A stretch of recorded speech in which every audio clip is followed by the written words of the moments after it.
Download the SeatGeek app today and get ready for an experience like no other. Each ticket is vetted for authenticity and ranked on a 1 to 10 scale. And right now, if you sign up and use the code Snowman, you will get $20 off of your first purchase. That's only through the power of SeatGeek, where fans can fan.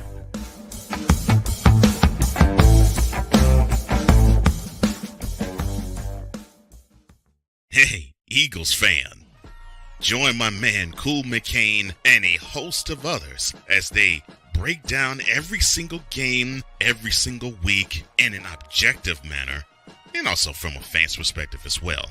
Remember, this cast feels just like you. Nobody likes you. And you don't care. Fly, Eagles, fly. Eagles Elite Podcast. Every Wednesday at 8:30 p.m. Eastern on YouTube and other podcast outlets.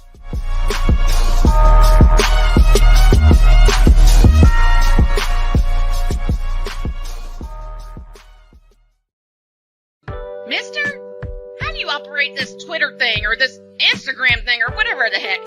You're supposed to know all this stuff. Anyway, welcome back to the show.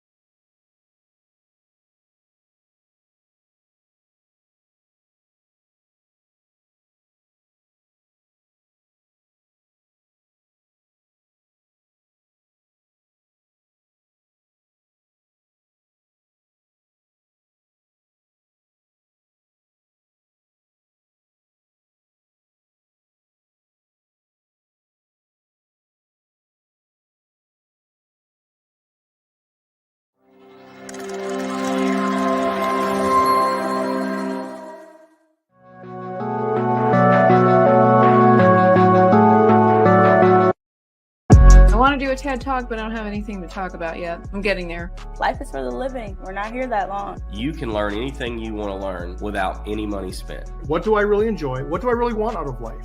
I am your host, WIZE. Are you in a life holding pattern? Well, this is for you. Welcome to the Stuck in My Mind podcast. Live every Monday, Tuesday, and Wednesday at 4 p.m. Central.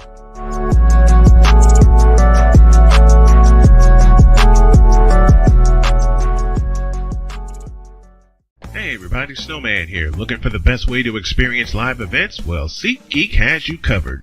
With just a few taps on your phone, you can find the best seats for concerts, sports, theater, and more. Don't miss out on unforgettable moments. Download the SeatGeek app today and get ready for an experience like no other. Each ticket is vetted for authenticity and ranked on a 1 to 10 scale. And right now, if you sign up and use the code Snowman, you will get $20 off of your first purchase. That's only through the power of SeatGeek, where fans can fan. Mister, how do you operate this Twitter thing or this Instagram thing or whatever the heck? You're supposed to know all this stuff. Anyway, welcome back to the show.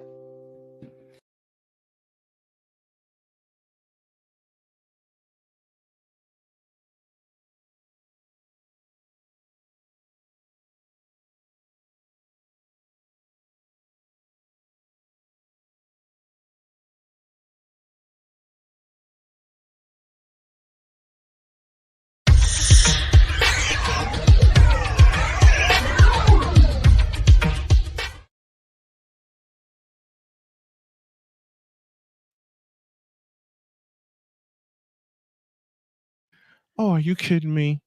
Oh, yeah, I hear you now. I was just about to say I couldn't hear you, but yeah, I can definitely hear you now. I wasn't sure if that was me or on the YouTube, but I think I thought I think we're good to go. I was gonna say how you doing, but yeah, I can tell. this is not my day. It's Dear okay. Lord, We're recovering. We're recovering well. We're recovering. We are recovering. All right, let's try this again.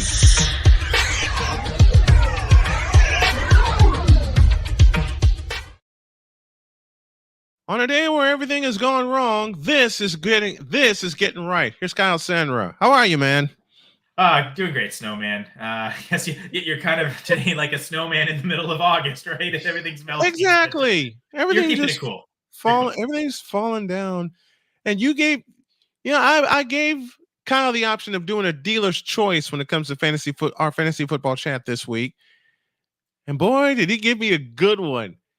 And it's this: players to avoid. Now, anyone that's played fantasy football, there are players that you absolutely must have, but then there are players you have to avoid. Start at the bottom. TJ Hawkinson from the Minnesota Vikings is on the list. And before we go any further, I agree with every single player you put on this list.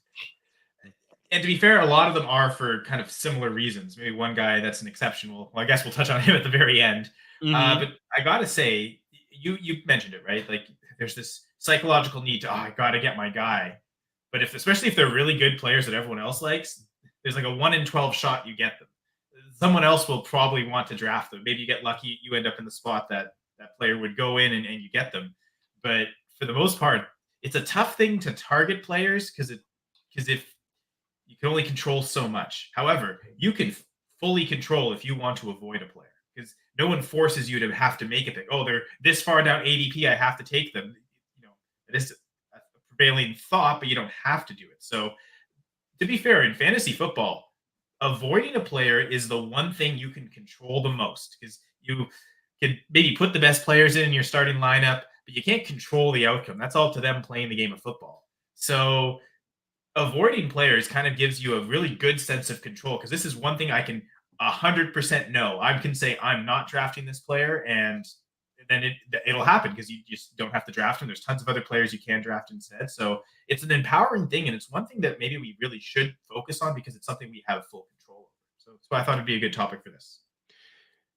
And then you know what? With so many players that people want, the ones you should avoid should be a constant topic of conversation, especially when it comes to fantasy football, because lineups change every week, player statuses change every week. You don't know who's going to be in, who's going to be out. And with some of the players on this list, there's a very common denominator, and we'll get to that in just a couple of moments. But why is TJ Hawkinson on this list? And this is like the perfect example to me of because I'm very rarely saying I'm never going to draft a player, but it's typically, man, where they're going in drafts, where their average draft position is that ADP or where a lot there are in rankings. That just seems way too high to me. I don't ever anticipate I'll ever get them. Right. I could say though, Hawkinson, it's great you started here, Snowman, because we'll start with the bang. I would say I don't think I've ever come across a player that I'm more just straight up avoiding in fantasy football redrafts. And it's not because I don't like Hawkinson. In fact, I quite like the player. I think he's great. Yep. And I think this is very format dependent. In a dynasty league, I actually think this is a great time to buy Hawkinson because of the injury, buy the dip, because last year he was producing as I was just about to say points per game, right? And last year I think he was the tight end 1 or 2 in points per game. And the thinking is the games he will play, like when he's injured, you're not going to play him. But the games he will play, he'll be great. But for me, he's a personal avoid, especially, but I also recommend it because of my strategy when it comes to roster construction. I'm in redraft leagues where you only have 5 or 6 bench spots. I never want to roster 2 tight ends. I either want an elite tight end, in which case I'm not drafting another. They've got a bye week at some point. That's the week I'll worry about the backup tight end for that week, but I'm not going to hold a backup tight end most of the season just for 1 week. Because if I'm drafting an elite tight end, they're in my roster. They're in my lineup every week. I'm not making that early investment at that position where if I'm taking a top 8, I have full faith that that's the best option I can play on any given week relative to them or some guy on the bench. Anyone below the top 8, though, that's where I've got my starting tight end, and I don't want to use a bench spot on another because I'll use the waiver wire as a bench spot. Right. The main flaw with Hawkinson is that you have to draft a second tight end with him. Unless to this point, it seems like there's no chance he's playing week 1. I haven't heard any reports that he's even close to being ready. It likely will start the season on the PUP list, which means I believe it's minimum 6 weeks. Yes. He's out.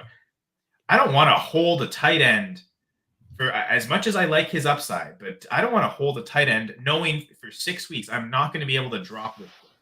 And then eventually he might come back, but there's no guarantee he's back week 7. And the other thing is, what kind of shape will he be in when he returns? If he's still not even practicing, it's okay. Getting back from injury, then it's the practice time to ramp up to play. But is he even going to be 100% him at any point this year? This was a I think it was a January ACL tear. It was like the last week of the regular season. Yeah. And I still this hasn't been said yet, but I still think there's a possibility he doesn't play a game at all this year. That's what I'm thinking. He's ready to come back. The Vikings, with all the injuries they've had, they could be in such a bad spot record-wise that they see no point to rush him back. So I just think there's a lot of risk to hold him, and I'm not sure if the upside is there this year. I don't think we're going to get what we saw last year from TJ Hawkinson. But that's why I love buying him in Dynasty, because I think he will return to that form 2025, certainly by 2026. But for 2024, I'm completely out on Hawkinson because I just don't want to build my team around having to roster 2 tight ends, and that really necessitates this. If I'm going to wait late and take one guy and he doesn't pan out week 1, I'm immediately cutting them and going for some guy that did. And I'm just going to chase the targets through the season and chase the tight end matchups in terms of fantasy points per game allowed. Really just go through those 2 things. And I'm never really going to bother having a backup tight end. The only week, again, if I'm rostering 2 tight ends, is if I've got an elite guy and they're on bye week. That's where, okay, I'm going to hold that player through their bye clearly, and then I'll figure out, I'll pick up a backup tight end and then drop them immediately the next week. So just the way I play in a lot of my strategies in redraft leagues, Hawkinson just doesn't fit at all. So he's a player that, as much as I love the talent, I'm avoiding entirely in fantasy football redraft leagues. Yeah, and the injury is so severe, like you said, we may not see him at all. In fact, I'm anticipating not seeing him at all this year on the field, which is a big loss for the Vikings, considering the fact they've already lost J.J. McCarthy to a season-ending injury. Now, T.J. Hawkinson is out. He's probably going to, as you said, begin the season on the PUP list. And then there's just all kinds of problems there with that Minnesota offense. Speaking of offense, this is offensive. Drake London from the Atlanta Falcons absolutely belongs on this list. I've watched him play. I've watched the offense that has surrounded him. For me, it's the targets and the misuse of Drake London, especially when we get to a little place we like to call the red zone. So I completely understand. Those are my thoughts as to why London is on this list. What are yours? Well, I think he's a good player, and I do think he will. I mean, the one thing he has done is drawn a lot of targets. It's been the quality of those targets, though. And I think, Kirk Cousins also recovering from an injury, but as long as he comes back and is close to what he's been before, the quality of targets should drastically increase here. And the quantity doesn't necessarily have to. It can be close to what he got last year, but he'll be more effective. But I guess the problem I'm having is the jump he's taking, going from, 2 seasons so far, he's failed to hit even a top 30 wide receiver. He's finished in the 30s range, like 34, 36. And my problem with London is just simply where he's going in drafts. I think he's fine. He's a good player to roster. I think he's worth having. He's my wide receiver 21 in half PPR rankings, but relative to the expert consensus ranking, and the ADP. So it's, I tend to be on an island when it comes to ranking London so low, but a lot of experts, a lot of people who are in the Fantasy Pros accuracy contest are ranking him as a top 12 wide receiver. And it seems like where people are drafting him. And I can't quite fathom that. One interesting thing is there's 2 players that I'm 10 spots apart from the ADP right now, but it's in opposite directions. Whereas, I've got London at 21. He's going as wide receiver 11. Apparently, Zay Flowers is going as wide receiver 27, and that makes no sense to me because I actually have Zay Flowers ahead of Drake London.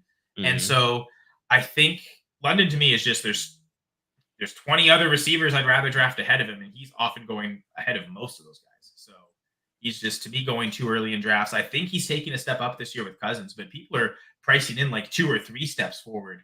I think Cousins is great, but it's not like he's getting Patrick Mahomes going to him. It feels like where people are pricing him, they're kind of assuming he is. So yeah, I just I like London, and I expect a step up this year, a breakout potentially, but not a top 12 breakout, not like what people are pricing that. And you really, if he gets that breakout, you're not even really advancing at this point. You're just kind of paying off the cost. Like to really win with Drake London where you're drafting him now, he has to finish as like a top 5 wide receiver.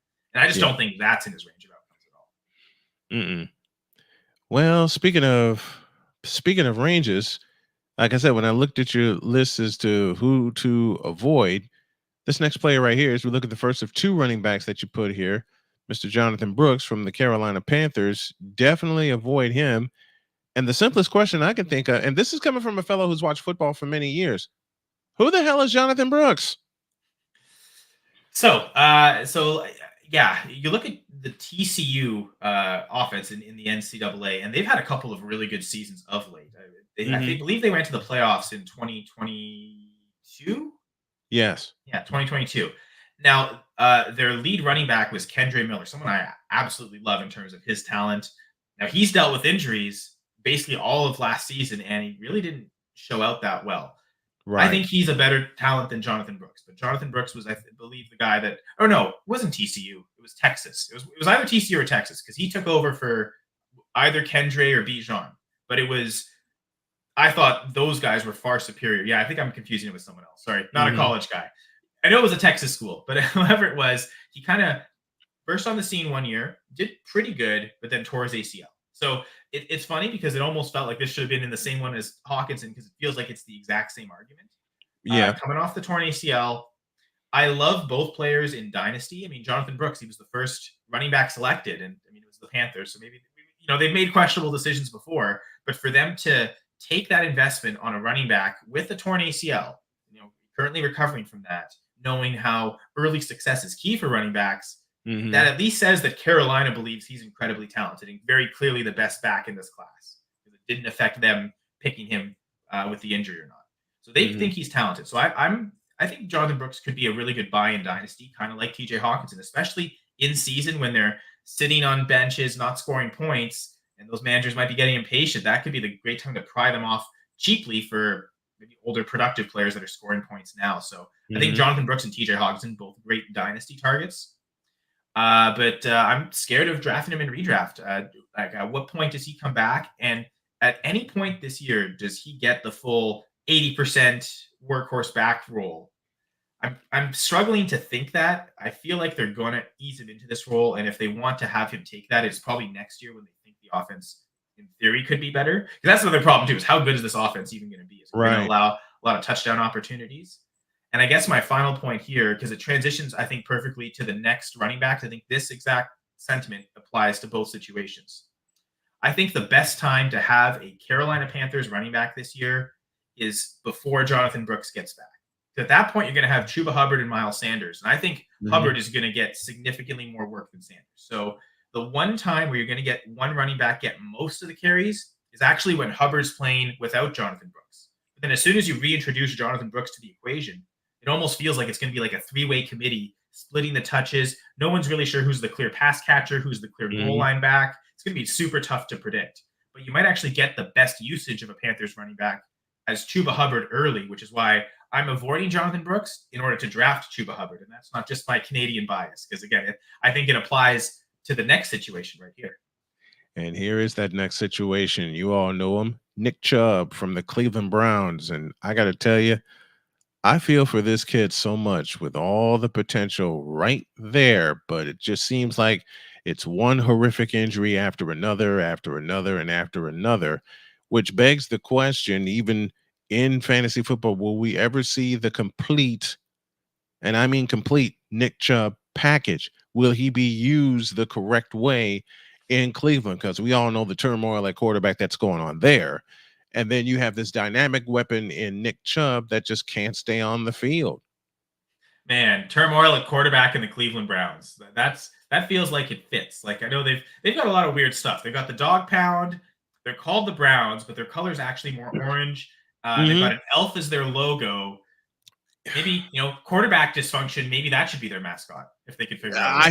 I would think so, wouldn't it? Still looking for that autogram replacement. I've never replaced him. I mean, he's never. It's tough to replace that guy, but they've never even come close, to be honest. Yep.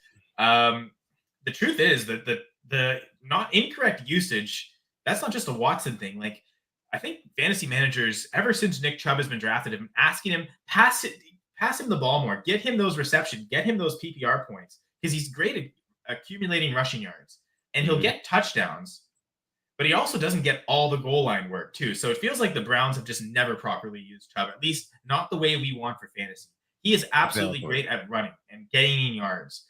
But of the three things that fantasy running backs do, the rushing yards is probably what it counts the least for success. It's the touchdowns and the receptions. If those two totals get large, that's how you get a Christian McCaffrey lapping the field and outscoring them. Is because he's getting all the important touches. He's getting all the third down receptions. He's getting most of the goal line carries, which leads him a ton of touchdowns. If Chubb had that type of role, I think he's got the talent to maybe be like that RB1. We're always hoping for it, and it just never comes. Now, the one thing is, he's not being priced like he is typically. He's going pretty cheap in drafts, I think, because of the injury. And it's the same sentiment as Brooks, where we don't know when he's going to come back, but I assume when he does, it's going to be splitting the work. Now, they maybe have less long-term future in Chubb, so they might not mind. Okay, you're ready, you're healthy. We're bringing you back, and we're giving you all the carries right away. Like that could maybe be likelier with Chubb than it is with Brooks, who they think they're going to want the long-term view with Brooks. I don't know that the Browns are thinking playoffs. They made it last year. They think they've got all their healthy starters back. So like in their mind, it's all about whatever wins games. Yeah, I could see a scenario where this is maybe less likely than what I said with the Panthers, but I still feel like the best time to have a Browns running back might be Jerome Ford before Chubb gets back, especially now that Dante Foreman's dealing with injuries. He would have been a guy that maybe even before Chubb came back, he would have ate into a lot of Jerome Ford's touches. But I think Jerome Ford's going as a great value in drafts. And I think in both instances with Chuba Hubbard and Jerome Ford, I see them going later than Nick Chubb and Jonathan Brooks, which I think makes Chubb and Brooks easy avoids. Because again, it's that idea that the most predictable usage will be before these injured starters return, when the backup gets the majority of the touches. Once the injured starter's back, then they're splitting it, and it's really unpredictable. So Jonathan Brooks, Nick Chubb, both guys I'm avoiding because I like their running back teammates at cheaper ADPs right now.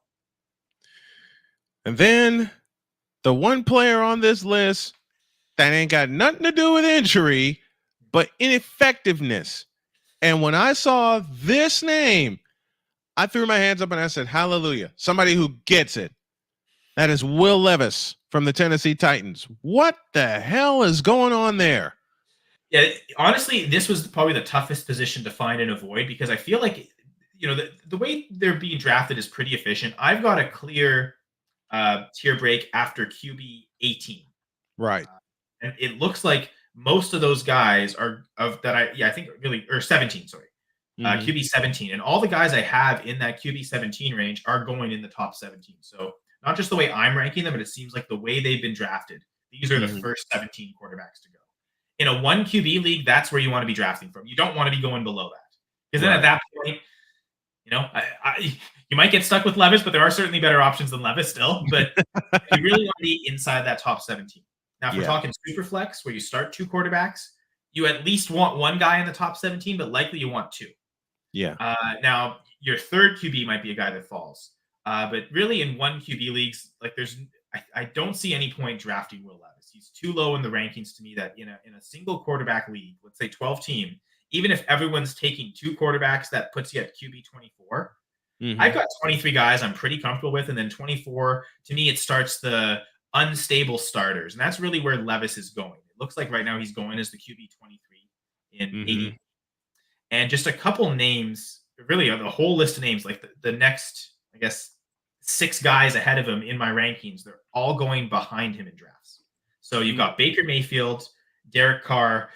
Don't love Derek Carr, but he's shown to be more competent than Will Levis has. Yes. I know you're not a big Derek Carr ever, but he's got Chris Olave. It's and that's the thing with Levis. Who's he throwing to? Yes, Calvin Ridley's there, but I still viewed DeAndre Hopkins as the number 1 receiver, and now he's dealing with a knee injury. So, no, I've got Daniel Jones. I'll take the upside shot on Daniel Jones, what he's done rushing-wise, and that he's recovering well from his injury. I'll take that shot over Will Levis. Yeah. Russell Wilson and probably even Justin Fields too. Like I'll take the shot on either of those guys. I'll take a flyer on either one of those before I take a shot at Will Levis. I beg your pardon. The 2 that are close, rookies from last year, Bryce Young and Will Levis, both looked awful last year. If I'm going to bet on one guy to figure it out more, I think it would be Bryce Young. So I'd also still rather take Young. But every name I just named, Levis is going ahead of them in drafts, at least according to average draft position. So not every draft you'll go ahead of all of them. but he'll go ahead of enough of them where it feels like if you are going that far to draft a QB, and I really hope that better be like super flex for your third quarterback. Because again, like even in a single quarterback league, if you're going this far just to take a backup quarterback, you might not even, it might be like tight end. It's not even worth rostering because you might just pick up another guy. Or if you really want some security, feels like Levis, unlike say Wilson and Fields, the unknown of who's going to start and the unknown of Daniel Jones if he's recovering. It feels like Will Levis is there more for security. People think, okay, he's going to be locked in to be the starter the whole season, but what does that actually get you points wise? He produced 1 touchdown per game last year, and that's passing and rushing combined. So this was not a guy that accounted for a lot of production himself, and it didn't allow the team to score that many touchdowns. So it's interesting, though. I do like Shattered Star Games Stroud avoid, especially because I like Stroud, but he is being drafted like the QB4 or QB3 in some instances, like Dynasty leagues, especially like QB1 at times. I've seen a couple of salary cap auction drafts, one that I'm in and one that I'm going to be reviewing on a podcast for Going for Two Live a couple nights. And Stroud is the most expensive quarterback. It's like, wow, that's wild. So I think Hurts will have a great season, though, so I'm less on board with that one, Shattered Star, but I definitely agree with Stroud. That would have maybe been a more obvious choice here. We really wanted to hate on Will Levis. And my last line here, unlike, say, Jonathan Brooks and Hawkinson, where I think they're good dynasty buys, I think I'd rather roster Will Levis in redraft because at least we know he's going to start this year. The problem in dynasty, I think as soon as next year, he might not be the starter. If he sucks his way to a top 5 pick with the Titans, or maybe, I mean, I've got them right now as the fewest offensive touchdowns scored in the NFL. So in my mind, it's not out of the question that they finish with the first overall pick. I think they're definitely just taking a quarterback. I'm thinking that way too, because there's so much, well, we used this word earlier, turmoil going on in Tennessee, as we see now with other teams, because Will Levis is going to get flipped into another quarterback draft, being drafted by Tennessee. That's just how, to say the least, inconsistent he is. And right now, the way that he's looking, he's turning out to be a very much wasted pick. Yeah, and it does feel like they've played the game with, okay, let's try and take a value pick. Oh, Malik Willis fell into the third. He was expected to be a first rounder. Let's take the shot there. We haven't heard a thing like they went and got Mason Rudolph to be the backup because they had that little faith in Malik Willis. Right. Rudolph. Mason Rudolph. Not a guy of all other quarterbacks, Mason Rudolph. That's the guy they had to go grab because they had so little faith in Malik Willis. And then they tried it again last year with Will Levis. Let's take the second round pick on a guy that should have been a first rounder. It feels like eventually they're going to get to the point where they're drafting early enough. I'm almost a little surprised they didn't do it this year because there were quarterbacks available for them. But let's give Levis a full shot the whole season.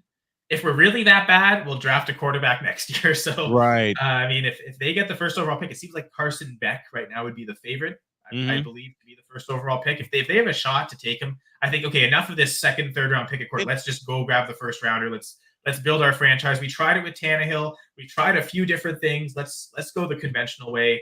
I guess they tried that with Mariota, and it didn't so much work then. Let's stay in we're flipping back the circle. Let's already go back to that again. So. It didn't work like they had hoped with Marcus Mariota, and right now the chatter is between not only Carson Beck but Dylan Gabriel. But I think Beck has more upside with the offense that he's playing in at Georgia than Gabriel was, because this is Gabriel's third team: Oklahoma, UCF, and now Oregon.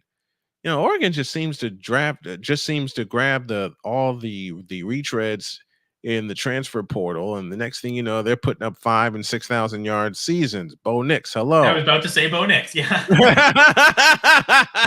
They can turn first rounders into they turned Mariota into a first round quarterback. They did turn Mariota into a first round pick. Bo Nix is the first round. Yeah, it's a full circle. It's a full circle. That's our dealer's choice this week with our fantasy guru, the one and only Kyle Senra. Which players would you avoid? Make your comments down below. And after all of that, we got here and we're ready to keep rolling. Man, I'm so excited to have you for this season. It's a pleasure. It's an honor. And I can't wait to have more fun with you this year. Thanks, my friend. Yeah, thank you. Take care, Snowman.